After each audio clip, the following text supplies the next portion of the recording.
Earl Elsung the Younger had crossed the Rhine with his men, 32 knights. He had carried out his mission and had found out from a spy that King Didrik of Bern would ride along there.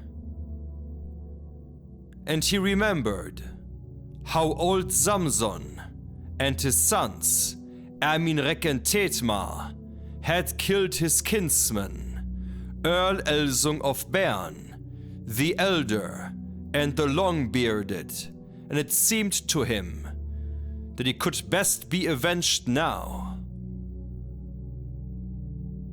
He rode along the woods and looked for them. And when the sun had set in the evening, King Thidrek said that they should prepare to ride their way during the night. And now the king and Herald rode in front, and Hildibrand rode behind and led the pack horse. Hildibrand looked behind them, and he saw a large cloud of dust, and the light glanced off fair shields. He turned his horse and rode after King Thidrek and told him, "I see a large cloud of dust and fair shields under it and bright byrnies, and they are riding fast after us." Herald replied and wept, "That will be our enemies, and they will be an overwhelming force against you." King Thidrek turned his horse back, and he lifted up his helmet and spoke. "That is certainly a cloud of dust, and there are armed men under it. Who is traveling there so magnificently? What do you think, master?" And Hildibrand answered, "I do not know of any chieftain to be expected here, except Earl Elsung. If he has crossed the Rhine, and I know that, if he has heard about our passage, he will probably be wanting to find us." Thidrek spoke. "These men are riding very fast, as if they want to catch us. What shall we do?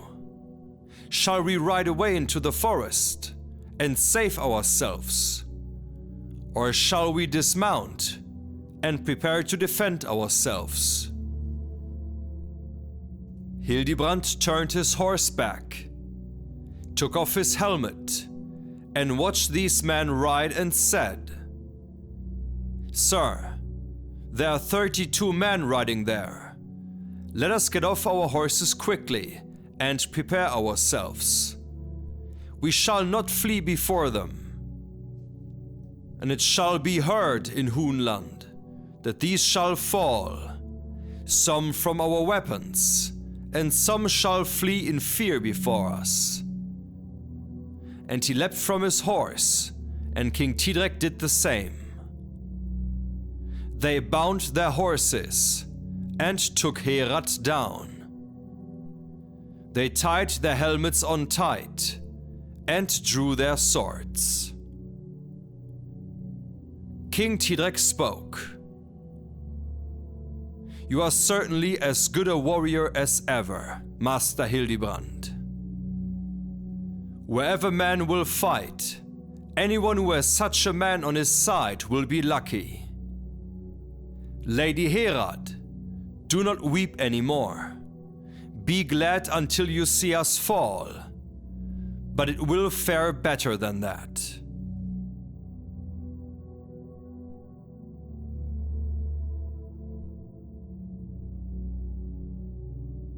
Earl Elsung came riding at them with his men. Prince Amlung, the nephew of Earl Elsung, and the most valiant of men, saw the woman and spoke. If you leave this woman behind, and she goes back with us, then you will save your lives." And Hildibrand answered, "She came from Susa with King Thidrek for something else than to go home with you. We certainly will not allow that." One of Elsung's men spoke. "I have never heard an old man speak so boldly and fearlessly, and so haughtily." King Thidrek answered, "You must be much more childish in wisdom and in all kinds of courtesy, even though you are not much younger in years. He has spent his whole life in honor and manliness, and has thus become old. Do not be so bold to insult him again for his age." And Amlung spoke, "Now give up your weapons and yourselves quickly into our power. If you do not do that, I shall take your beard in my hands, so that most of it will come off in the hand." Hildibrand spoke,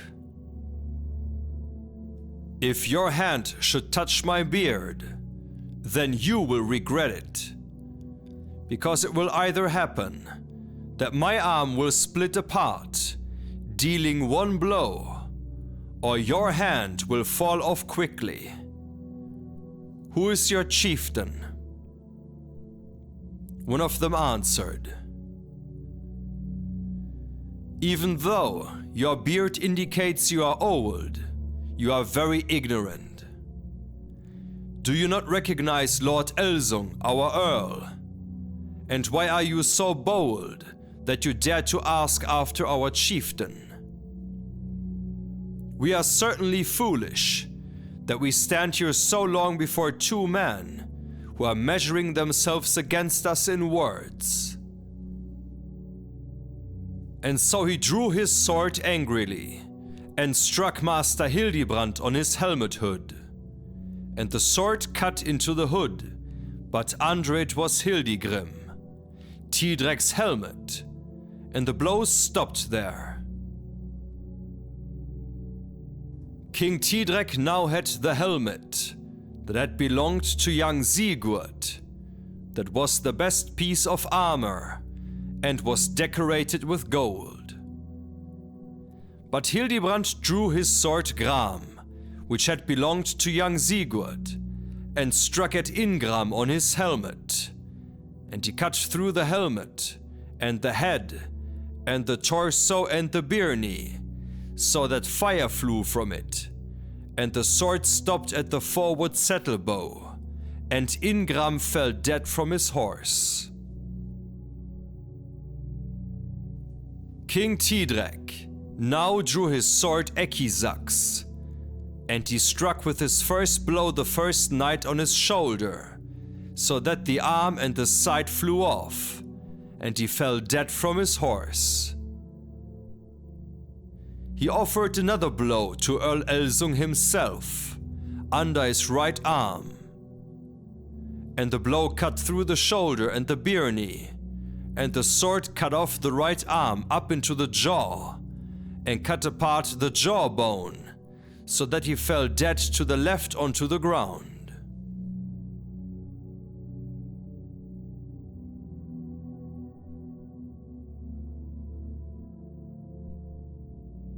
Now great dread and trembling arose, and all wanted to be at home in Babylonia.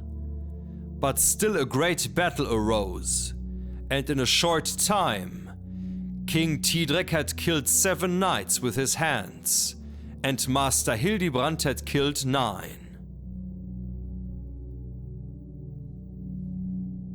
Young Amlung attacked him and fought with him, and all those who were left fled before King Thidrek. Hildibrand struck Amlung a great blow on his shield and his helmet, and before this great blow Amlung fell.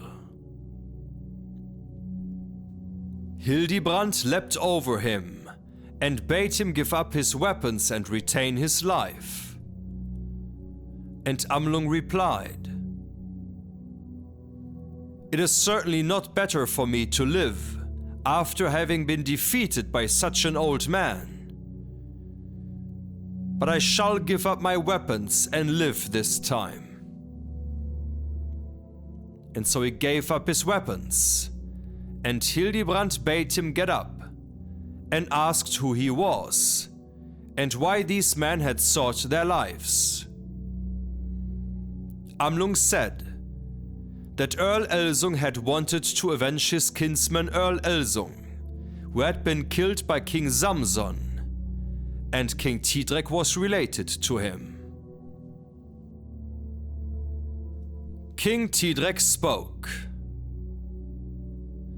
"Amlung, good man, you shall now tell us the news, everything you know south of here to the mountains. And then you shall receive your life, and your weapons, and all of your armor, and that of all your companions.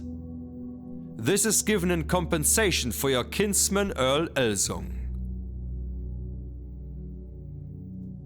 Amlung spoke. "Good Lord King Thidrek, I can tell you much news of your uncle, King Erminrek. He has been sick for some time, because his belly has been slit open, and his intestines and belly fat have sunken down. Zivka has advised that the belly fat be cut out, and that it would get better. It was done so, and he is now twice as bad as before. And now we do not know whether he will live or die." Hildibrand and King Thidrek laughed and gave him much thanks for his news. All the knights returned home who had fled before, and told wherever they came that Earl Elsung was dead, and that it had been done by two men, an old man and a man in his best years.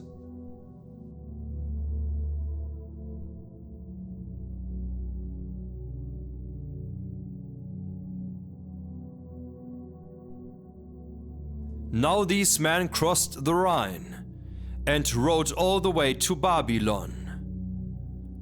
And when they came into the town, they were able to tell the same news as before.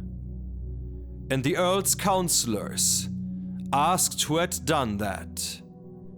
And the knights said, "Two men did that.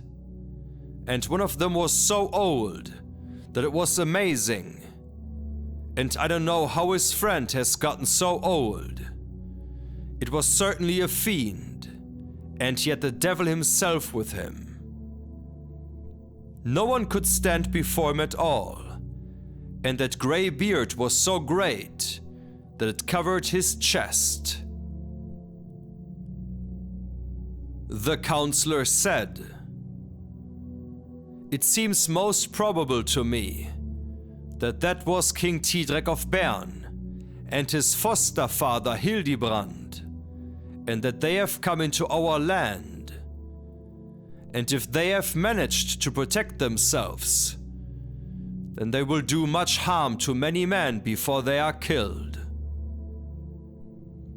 At this moment, Amlung arrived, and 12 men rode with him. And they all had the armor of Earl Elsung. And when the men in the castle saw that, they said that it was Earl Elsung, and that his knights must have fled while he was still alive. The counselor himself stood up, and many knights went with him. And they greeted Amlung, and called it great luck that he had returned. They asked who the two men were who had fought with them, and who the man was who was so old and broad of beard. And Amlung answered, "The old man you are asking about is a great warrior who gave me my life. He had the choice of killing me. The one man was King Thidrek of Bern, and the old man was Master Hildibrand. It was due to their bravery that they defended themselves so well. They were in enough need. 32 men stood against them, and we lost 14 men against the 2 of them."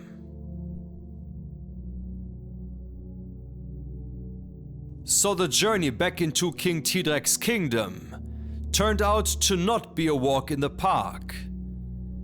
But King Thidrek of Bern and Master Hildibrand, the 2 best friends, stood bravely and fought back. So let's see and hear about the events that followed after in the next episode of the Thidrekssaga, back here at Sagenheim.